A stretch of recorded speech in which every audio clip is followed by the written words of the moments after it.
Julia Montes nagseselos ba sa mga leading lady ni Coco Martin? Komento ni Bernadette, mabuting tao si Coco. Mabilis itong sinang-ayunan ni Julia. Aniya, yes. Kasi ang core niya rin, ganun po. Family, generous siyang tao. Tapos hindi rin naman siya laki sa yaman.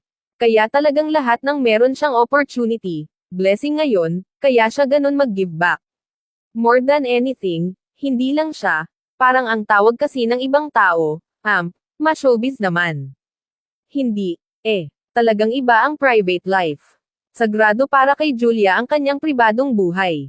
Todo bigay naman daw siya bilang aktres kapag nagtatrabaho. Paliwanag niya, yes, parang yun na lang, in-offer ko naman po yung work and ano sa tao. Pag naman nag-work ako, buong puso ko yun at buong pagkatao ko, binibigay ko kada may project ako. So, parang yung private life, mas prefer ko lang talagang balato na. Balato na sa akin. Hanggang ngayon ay hindi pa rin sinasagot ni na Julia at Coco ang balitang mayroon na silang 2 anak. Nausisa rin si Julia kung nagseselos ba siya. Sagot niya, nagseselos din ako, tao naman po ako.